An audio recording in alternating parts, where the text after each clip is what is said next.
strange verdict. This was a rape claim. It was a rape case all along, and the jury rejected that, but made other findings. So we'll obviously be appealing those other findings, but they rejected her rape claim, and she'd always claimed this was a rape case. So it's a little perplexing, but, we move forward. Did you speak to Mr. Trump, and what did he tell you? We've spoken, and we're ready to, proceed, go forward. Obviously, he's firm in his belief, as many people are, that he cannot get a fair trial in New York City based on the jury pool. And I think one could argue that that's probably an accurate assessment based on what happened today. Again, it's something that, we're very confident on the appellate issues here. The Access Hollywood tape should not have come into this case.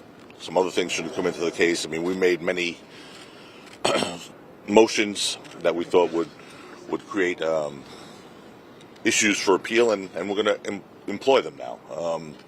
There were things that happened in this case that were beyond the pale. I mean, we made a mistrial motion and went through the trial because of some of the rulings and we believe a bias that was displayed by the court. This judge has been overturned already once by the Second Circuit in Carroll versus Trump, and we think he's going to be overturned a second time. But in the meantime, we march forward. He was found not liable for the rape, and that's it. The fact that Reid Hoffman, the Democratic financier, financed this case, and that was not something when Donald Trump was accused of making statements that this was a politically motivated claim, and the judge wouldn't let us go into that. And there are plenty of issues, Adam, for us to pursue. You were complimented by not only the judge but opposing counsel. How do you feel about that? I appreciate that. I mean, look, I have respect for the opposing counsel in this case. Roberta Kaplan's a great lawyer. Her team's great. And I appreciate that they complimented me. But, for me, it's just about the results. And at the end of the day, while, it was strange, part of me was obviously very happy that Donald Trump was not branded a rapist. I didn't think there should be any liability findings, so we'll pursue it. We'll pursue it, Adam.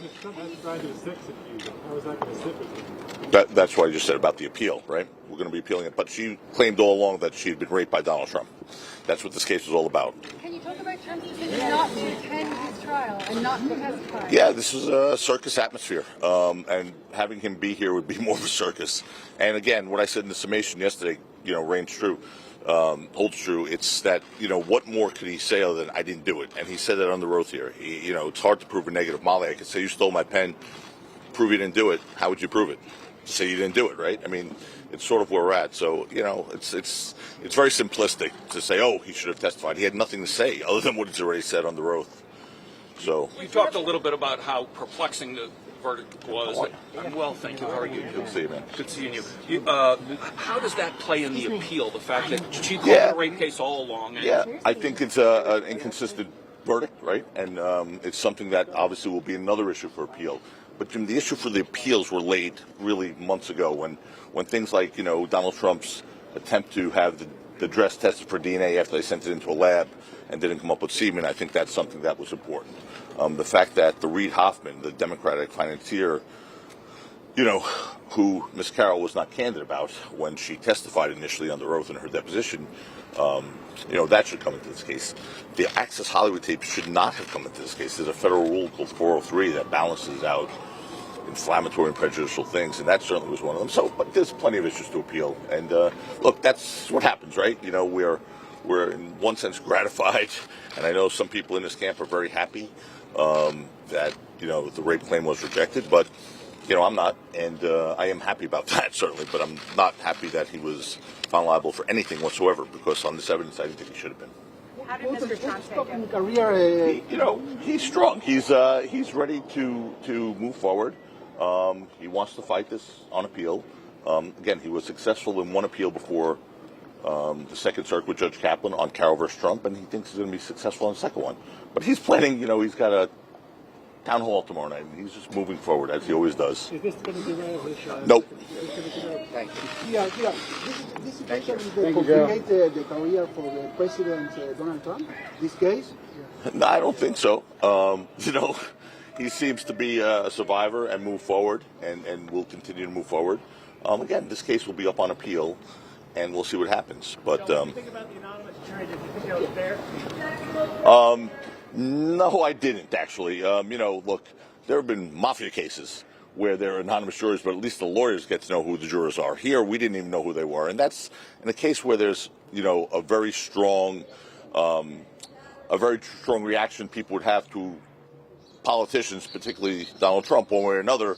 We should have been able to tell something about the background of these people, and unfortunately, having an anonymous jury, even kept from the lawyers, I don't think was fair or was right. It sort of prevents a thorough jury selection, and we couldn't challenge people who we didn't know, what their backgrounds were. So we look at faces, basically. Do you think you could stay in the final judgment pending appeal? We will. What did you say to Evie when you shook her hand? Oh no! Listen. What I said to her is between Miss Carol and I, but I don't make it personal with people, and we had a pretty good experience as far as the parties in this case, considering what we went through. This was not an easy case. What do you think about how fast they came out? Yeah, it was fast. I mean, again, it's hard to see behind a jury room door. And I don't know what they were thinking, or what it sort of indicates is what people have been saying is that in New York you just can't get a fair trial. And, people have said you lost the case when they announced the names of the litigants. But again, they found him not liable for the rape. What do you make of the fact that they decided? What do you make of the fact that they so quickly decided on sexual abuse, but didn't go as far as saying this was rape? Yeah, it's what I said earlier, which is a bit inconsistent, right? It's a bit inconsistent because all along she claimed this was a rape. Not that she wasn't certain if it was a rape, it was a rape. And she said that, and jury rejected it. So it's hard to sort of square that with the rest of the verdict. But it's a good question. I'm a little perplexed, guys, honestly, in that regard. Okay, I'm going to go now. I have a fan that wants to talk to me over there, so I'm going to go address him. Thank you, Joe. Thank you, Joe.